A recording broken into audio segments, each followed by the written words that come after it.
Hello, everyone. Welcome back to another episode of our podcast on how to run profitable retreats. And today I have Amanda Mendez joining us to talk about, just trying things out, adaptability, and so many more surprises. But before that, I want to talk to you a little bit about who's Amanda. So she's a renowned yoga teacher and founder of the Authentic Yoga Studio and Authentic Yoga Retreats. Her personal style of teaching emphasizes the transformative power of yoga, but both physically and mentally. With over 10,000 hours, that's a lot. So congratulations for that, Amanda. Thank 10,000 you. hours of teaching experience. It's a lot. Like if you split the hours, it's so many days in the year, right? It And is one of those things. and then many hours as a student. So Amanda specializes in anatomy and alignment, hands-on assisting. And I think also this is something very important for every yoga teacher or body worker instructor listening to us on how anatomy is so crucial for a good practice, right? So, and Absolutely. also, also meditation and breath work that I am a super fan. And Amanda's passion lies in helping athletes, teams, and active individuals use yoga to enhance their training and performance. I have to say, my brother, for example, he started his yoga journey because he was a hiker. He was used to do like all Yeah, this like high mountain hiking, this crazy stuff with like snow and like very crazy. And he started using yoga as a practice for him to stretch. And then suddenly he absolutely. realized, yeah, that instead of waking up to go and hike, he was waking up to go to his yoga class. And then he shifted his whole life, sold his company, and started his journey and became a yoga teacher. So I think it's super crucial to be able to understand how yoga enhances the training and performance of many people, right? And using And yoga to help manage stress and anxiety in first responders. I think this is something that's absolutely beautiful as well. Oh my gosh, I'm so excited to have you here today. I can't thank wait. you for having me here.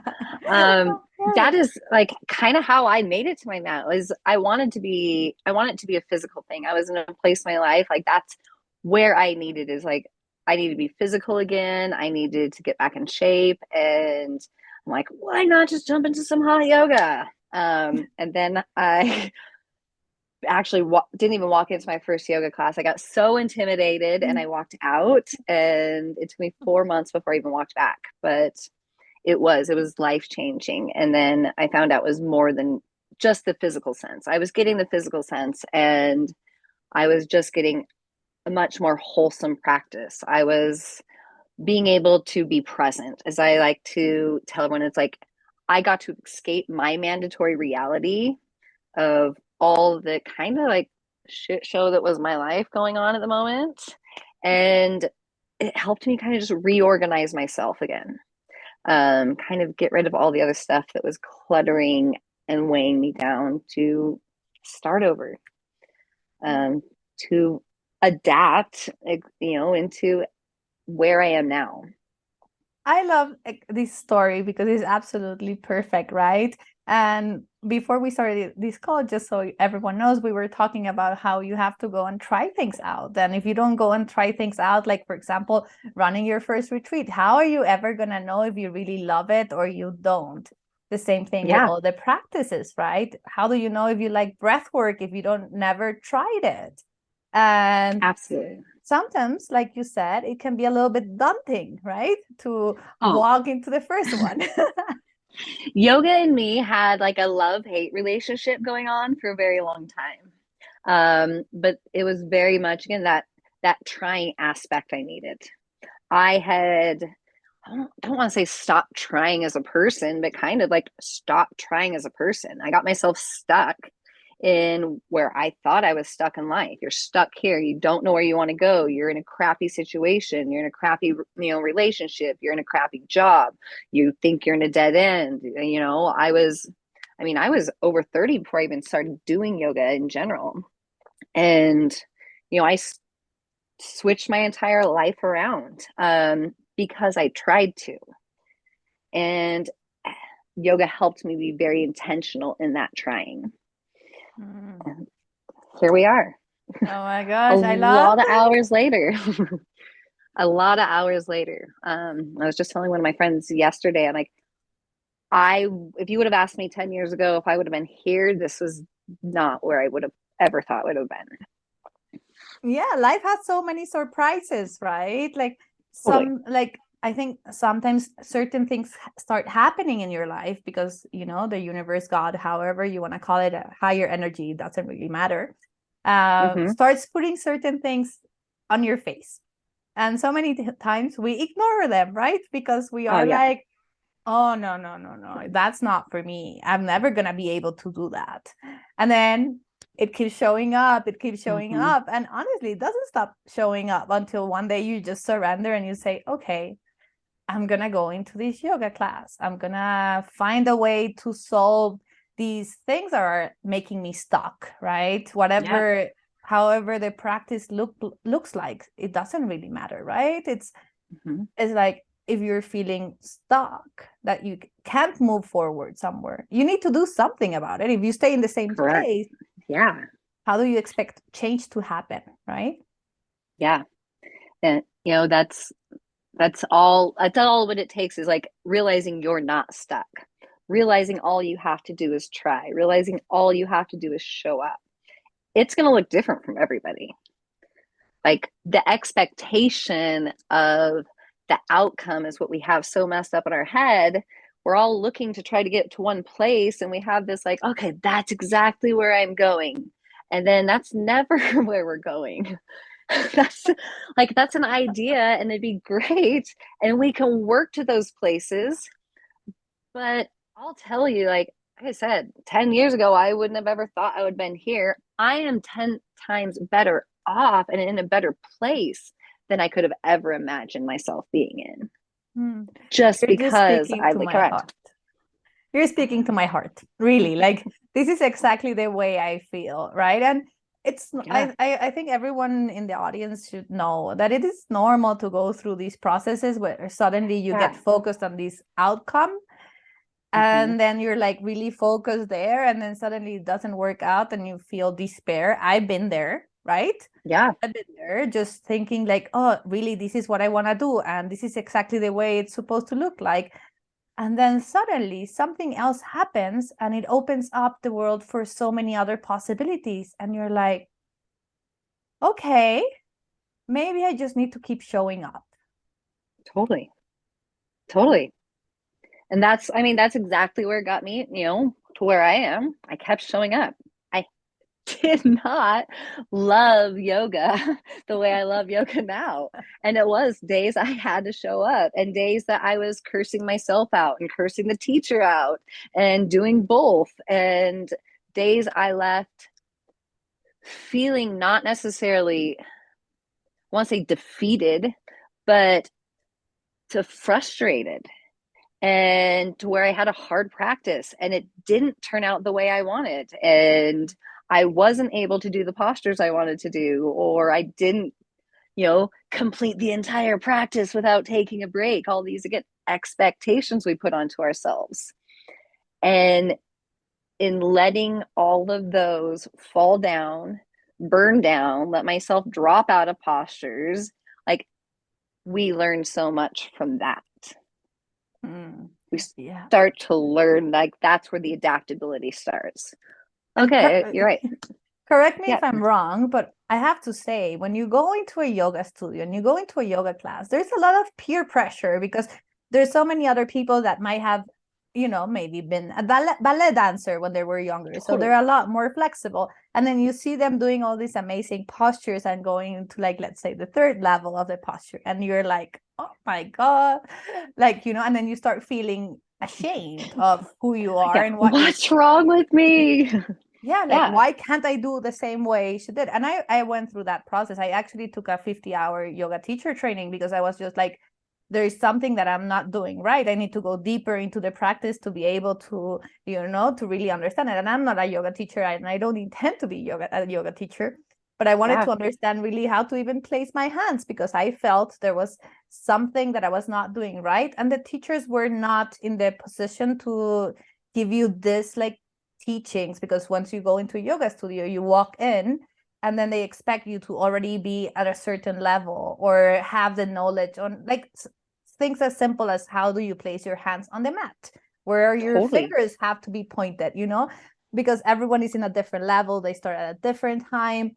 And for me, it came to a point where I started doing my yoga practices with my eyes closed because I didn't want to see anyone else.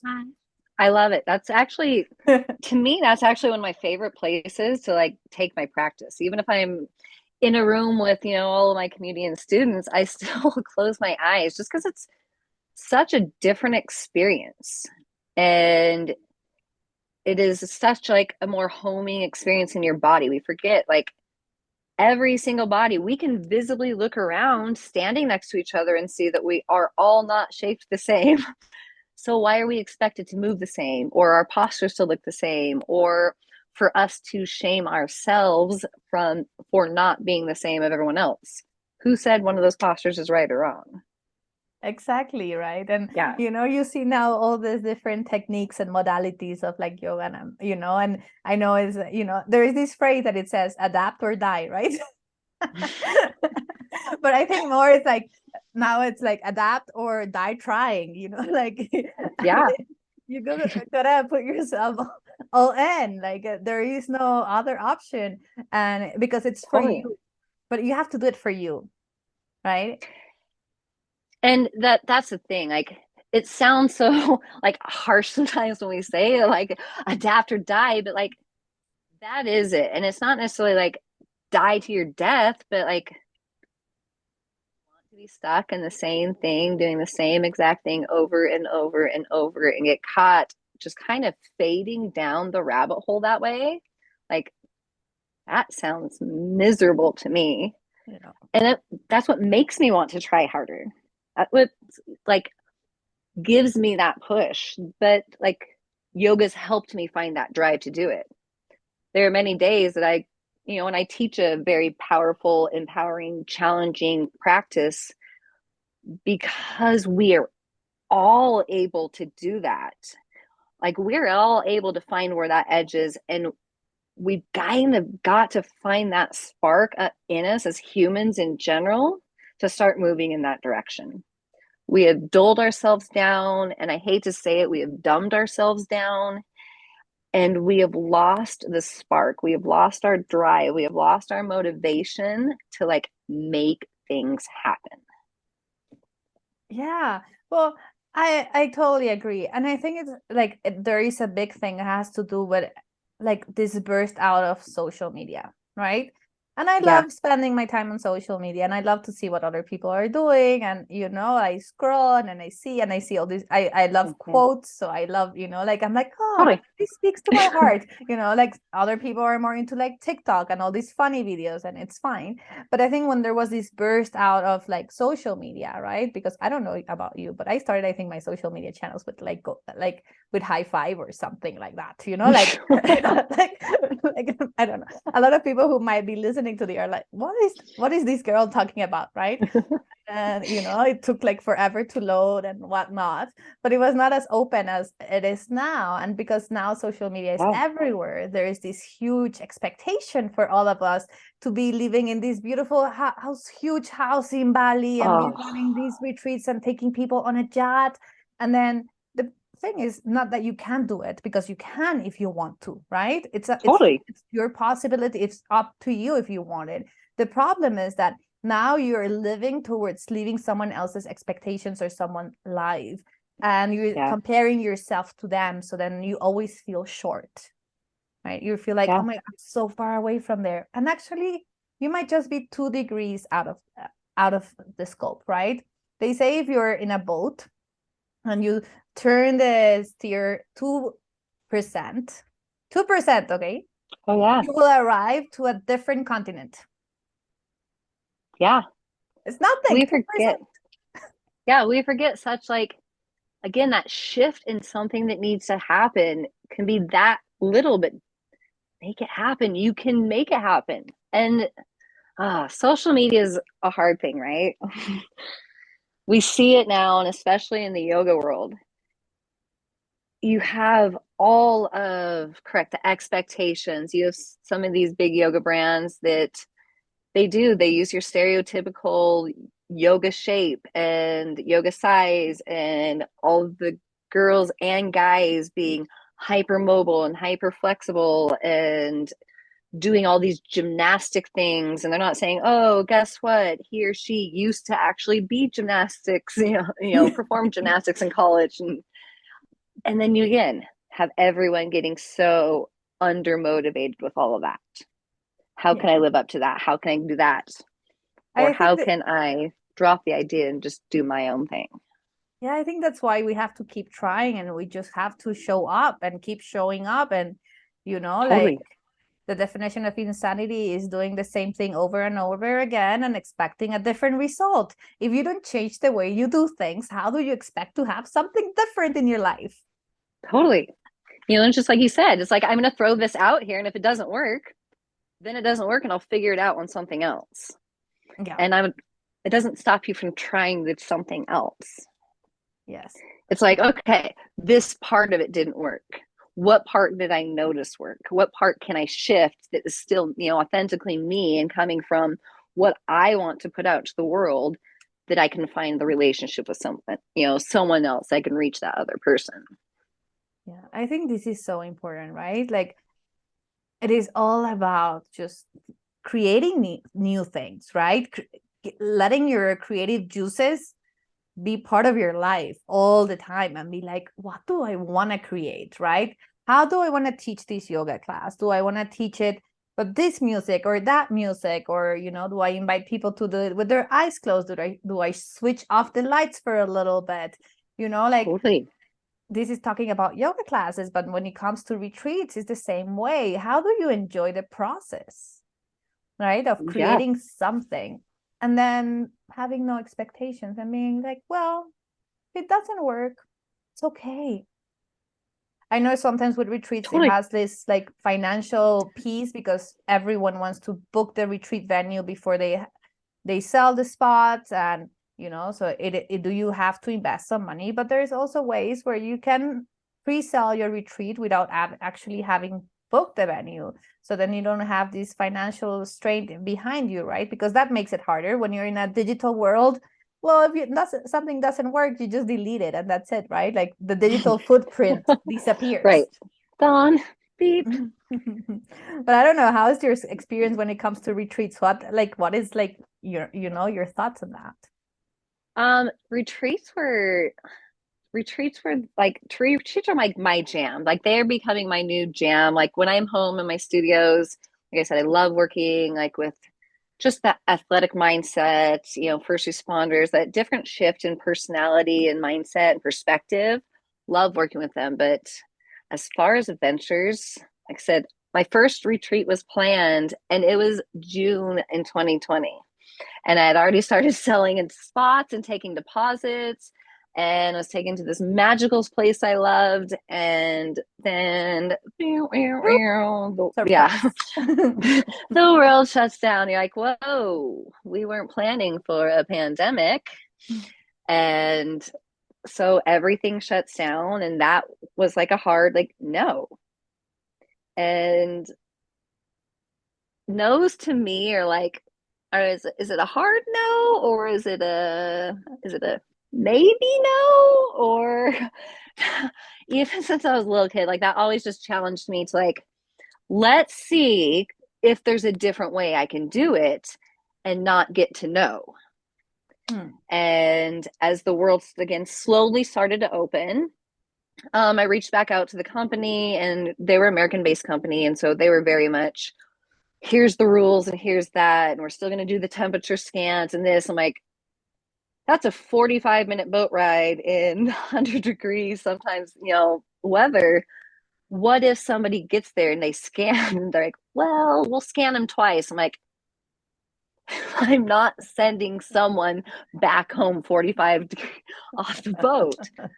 And so I scrapped it really quick. And within 48 hours, I had an entire different venue. I found an entire different chef. Everything was working. I was getting ready to put down the deposit. And again, that shift just happened. Open to the flow, open to the trying new something. Like, who really wants to cancel the entire spot and start over again with a new spot? No one. but it worked so much better. And just slowly and little things like that. And once I was like, okay, it's not no anymore. This is a yes. And we're going to make it happen. Sold that first one out. And those yeses just kept happening the more retreats I did. We came right back and we went to Dominican, and that was a big, huge yes. And that is absolutely still one of my favorite spots to take people. But there's been so many learning experiences into adaptability and teaching students and teaching just humans that. I have tons of actually people that come on my retreats that don't even do the yoga part, or will try yoga for their very first time, or try yoga or meditation for their first time. Some of it is they're just there to be there. And there's a lot of lessons learned in that. That's you learn beautiful. you learn how to shift around other people and be around other people and change your conversations. When you shift again, who's around you, do things different than you normally done them before.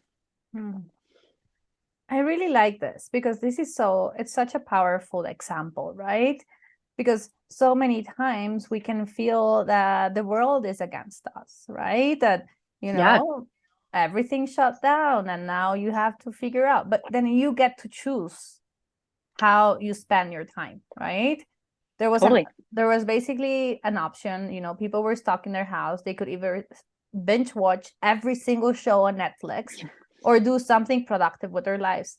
And there's so many people who created thriving businesses or expanded their business or adapted it from a shop into something online and then just transform everything of who they were, who they thought. And I'm not saying it was easy, but I mean, if there's no bigger example of adaptability in this current time, of course, right? Yeah. And it's so beautiful. Well, and we kind of have to even face that it's not going to be easy. Like that's some of us like that keeps us down is we all get this feeling like we all at some point want to crawl in a hole and cry with the work that's in front of us.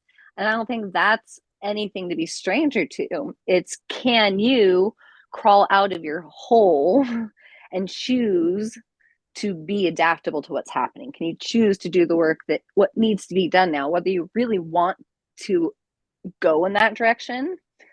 I mean, because some of the things like changing a lot of our businesses during those times weren't fun and weren't necessarily our choices, but how we led our communities or led our businesses around that definitely was our choice. And can we make those choices? Yeah, I think this is so interesting because at the end of the day, we have free will, right? Totally. We get to choose which experience in this life we live. We can live a life joyful, that even if things are hard, we choose to show up in a positive way, or the other side of the road, right? Or you get to choose exactly how you want to live and develop your life. And I think for everyone who's listening and is thinking about running retreats or workshops or the shape of the name of the container, honestly, it's quite absolutely irrelevant, right? Fill in the blank. We are in the space of creating transformation, right? Creating the space for people to come and transform the way it looks like. That's really very irrelevant, at least for me, right? In my point of view, it's just of course, in person, I think the energy is so much powerful, but the whole thing is we get to choose how we show up in the world and what we do and how we help others transform. And we don't have to take them into this transformation where you're not even there yet, right? And so many people want to show you that, oh, you can be in a relationship, and then you're and they're teaching you that, and then they've always had bad relationships and they haven't gone through that, but they are learning while they teach, and it's perfectly fine. You just need to be honest about it, right? You just need to be, this is where I'm at, authentic, vulnerable, and absolutely. let's go in this journey together. let's do this, right? Sometimes you just need a peer to grab your hand and be like, let's walk this path together and release all these blockages. I'm not telling you I am there in this like perfect scenario that really honestly doesn't really exist, but let's walk this together, let's do this. Totally. And that's so powerful. And when you're like a yoga teacher or any kind of transformational teacher, you keep learning all the time, right? So who you were yesterday, it's not the same person that you're today. I run, because obviously Boise is still like small time community, even though we're growing. But I will run past students that I don't get to see because they're from other studios I taught in my private, previous to owning Authentic. And, they're like, oh, I need to come get one of your classes. I loved your class. I'm like, ooh, that was 5 years ago. I am not even kind of the same teacher even then. And it's like, even just stepping back and thinking about that, like, you're not the same person that you were yesterday. You were not the same person you were 5 minutes ago. Yeah. Just so many different experiences we go through. The drive you take across town, the experiences that can happen in that drive can change your life. Conversation you have with another human. I mean, listening to a podcast, hearing that message out there, like, oh, that was the sign I needed. Those experiences are the things that change your life along the way. You change along the way. Yeah, I can tell you, I'm not the same person that I was before we started this call. Techno. I am not. I am not. And I love it, right? Because for me, like there's been so much change in life that I actually love change now. When something shifts, I'm just like, bring it on, And what door is opening now? Exactly. I'm just like, what is gonna happen? I get excited when something doesn't pan out. I'm like, okay, well, it didn't work. Let me try something different, right? And then what happens there? And then I'm like, oh, this feels more fun. Like it's just like, yeah, it's staying open to that curiosity. And it's like, ooh, okay, well, this isn't happening. So why isn't this happening? What else, what am I supposed to receiving from that not happening? Or I let go of this. So what do I get out of this? Like keeping that door open rather than like, man, I didn't sell a single seat in that workshop. Or, ooh, nobody showed up to my class at noon today. And it's rather than like looking at it at that, it's like, ooh, what left me open to that? Because some of those classes, I've had like one person walk in the door. And last week, there were 20 people in the door. And it's like, I always find out during working with that one person, like, ooh, this person needed this today and they need my attention today. And it's like staying open to all of the opportunities and the possibilities that come with the shifts, with the changes in life. But, as it's fun and exciting, but it took a lot of work to be okay with just letting it happen, though. Yeah, it does take time and effort. But I think most of anything, it takes a lot of consistency. Yeah. Totally. Just staying there, getting back on the mat every day, going back in the mat game. Totally. Just it's all about being consistent. And I know it sometimes is very hard. Like I've seen it. I like when I teach my programs on how to run retreats, I have people that are super excited. They come, they learn, they come out. They're like, oh my gosh, Lainey, all these teachings are amazing. It's amazing. I'm going to run my retreat. I'm ready to put it out there. Like I'm almost there. I'm missing 2 steps. I'm just missing like the sales page or whatever.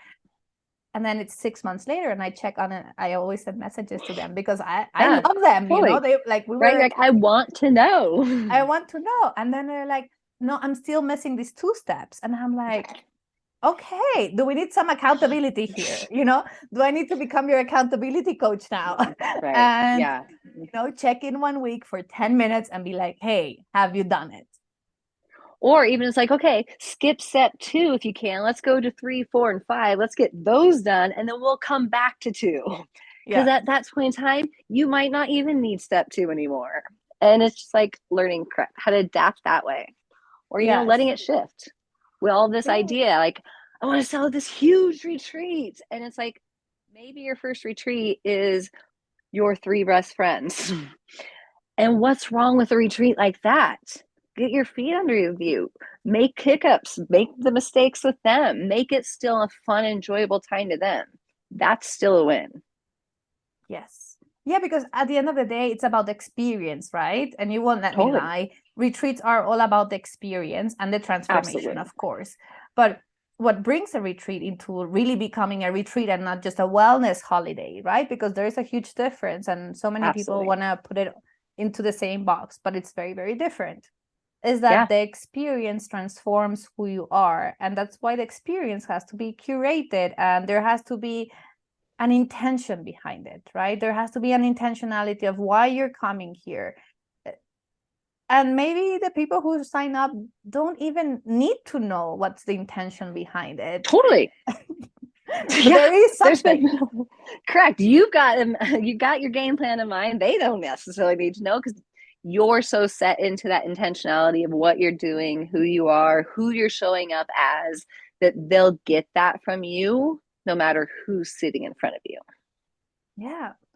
And the beautiful thing also about adaptability is that, because we all become, well, we are all kind of part of a web, right? Like, because we're all interconnected among each others. But when you're in a retreat, you create this container with these different energies, these different vibrations, and you can be teaching the exact same thing from a previous retreat. You can even be reading it out of a script. And the way how it's going to come out is going to be completely different Oh, absolutely. because the I people sat make here. the experience. Correct. I was sitting here in class this morning and we had like 15 different people in the room. And I'm like, there's 15 of you in the room and I'm teaching 16 different classes because there's the class that I'm teaching and there's the way that every single one of them in that room is perceiving it. Right. So, yeah. I love this. Oh, this is so powerful.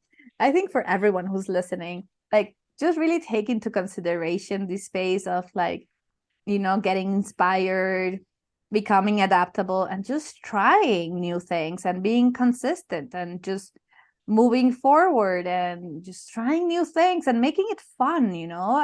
And understanding also that there is a lot of work behind it. So many people think that, running a retreat is a piece of cake, but it does have its technical and logistical pieces, but there Oh, are absolutely. ways where you can make it an enjoyable experience. I always tell everyone who talks to me, I'm like, you don't want to finish your first retreat and hate it so much you never want to do it again.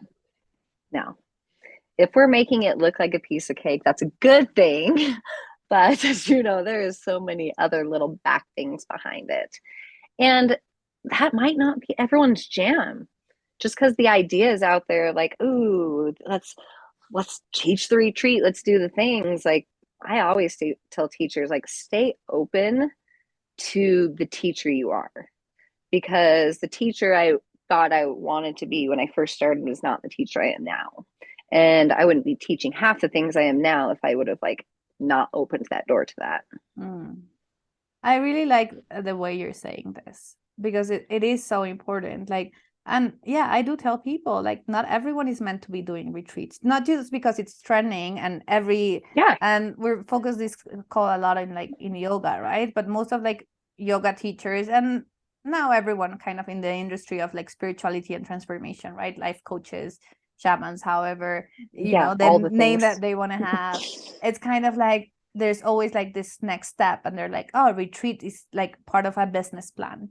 And the reality is that you need to love hosting people and being of service. Yes, there is all the technical pieces. There are tools that you can learn, right? You can learn those. Totally. It might take you some time, but you can learn those, or you can hire someone to do it for you. But the reality is that you need to be a person who's really of service because you're going to be spending 72 hours, 3 days, 5 days, as many days as you want. But your group of people, it doesn't matter if it's 3 or 10 or even one person, but you're going to have to be of service because they're going to be transforming and they're going to need you and they're going to need you to hold space for them. And this is something that people don't really account for. I always tell people before you go and do a retreat, try a workshop, see if you like Yeah. it. do it 1 hour, then do a 2 hour workshop, then a Yeah. 3, then a day, 1 day event. You can call it a retreat if you really want to. But Totally. go and try and see if this is something that you really like. Going to other people's retreats and see, Yeah. Some what do people I just like, really what I want to don't. be on the retreat, not necessarily like leading the retreat. And those are, I mean, great places to go too. Like being on retreats, fantastic. Yeah. Sometimes the leading it isn't always everyone's forte. And just like you said, like coming up with the life coaches and all that, or what, it's kind of like, okay, this is the business plan. Well, let that business plan be adaptable. Let yourself be adaptable into like, maybe that's not your jam. What direction is your jam? Yeah, or maybe it's not And then, right now, or maybe it is. or correct. Or maybe that's your only jam. Maybe that's all it is. Like you just want to jump on and do retreats and you're good at it. And you're good at hosting and you're good at making sure things happen. Yeah, like it's very interesting that we're talking about this, because I am just gonna, very soon I'm gonna be teaching, like I'm teaching a program that is called launching your retreat business, right? And the main core piece of this is to show people that there is two different ways you can go, right? If you want to have retreats in your life, or like hosting them, right? It's either they become an add-on on your offer. Let's say you're a yoga teacher and you teach your classes in a studio and private clients and what online, however that looks like. And then from there, you add on retreats every 3 months, once a year, twice a year, as many as you want. And there's a path of the retreat business where your door, where people come through, is through retreats. And then they can hire you for private classes. They can take more sessions with you, and then, or they can become your loyal customers and come to all of your retreats. But it's basically through which door do you walk. And when you're running a retreat business, right, that your main focus is running retreats, the game completely changes. Oh, totally. It's a completely different game than running an event every 3 months, Totally. Big than shift. making your main income coming from retreats and really having retreats as your main focus, like your core offering. Basically, that's how you would call it in marketing, right? And in business. Yeah. And it's You're so shifting your different, entire everything. Yeah. right? Marketing So plan's different. Student clientele's different. Yeah. the Again, customer relationship flow, right? Everything changes because your focus is now completely different. And it doesn't mean you don't have other offerings afterwards, right? You can even sell your personalized yoga mats if you want to. Like totally. honestly, like there's there's no limit to these things. But it's huge how it shifts, and it's something that I'm really keen now on creating these educational pieces, because everyone is thinking on like, oh, I do retreats and this is like very like normal, and then later on I only want to do retreats, and I'm like, well, if you really only want to do retreats, or that's your end goal, why don't you just start building your business with that mindset and goal? Because it's so different. You don't want to go and have to scrap everything and then change it because then you decided to do it, right? Yep. It's different beast in its own, that's for sure. It's another game, right? Yeah, well, yeah, it's how you're coming at your entire brand in general. Yeah. So I love it. As you can see, I'm very, very passionate about this, because for me, it's like, it's so important. And there are a lot of people who really want to, like, they love hosting, they love executing, they love the event part, they love making sure that things are happening. They're like hustling and moving and, planning and all this creative space. And that's what they want to do. And I'm like, well, let's make this happen. Correct. Maybe, yeah, maybe that is your jam more so even than like this teacher. Like we think, even during the teacher trainings, we discuss like very much so, like just because we're in studio and you're, training in a power vinyasa heated, yoga practice, like that might not be your forte. That might not be your passion when it comes down to everything. Yeah. Where can you take this? You can take it anywhere you want to. You can let it adapt to how you, again, want to show up to your bigger picture. Yeah, as simple as just shifting like tiny bit in the way that instead of like teaching yoga and mainly asanas, your focus or your passion is more in bhakti yoga. Absolutely. As simple as just like changing the path within the same yoga world, right? Totally. It's that 2 degrees again, right? Remember? Yes. Oh my God, this is amazing. I love this. I think there's so much important information that has come out here for everyone who's listening, and just, you know, for them to know that, for all of you to know that you can keep going and showing up and enjoying the process. And yeah, I don't know if there's anything else you want to add. I think we might have adapted our way around just about everything. Yes, true. Very, very true. So, Amanda, if someone wants to find out about you and, go to one of your retreats or visit you in your yoga studio in Boise. I can never pronounce it properly. You say How it can however they you want find to. it? The easiest way is to jump on our website at authenticyogastudio.com, and you can find your way through our retreats and even me and my social media there. So easiest way is jump on that website.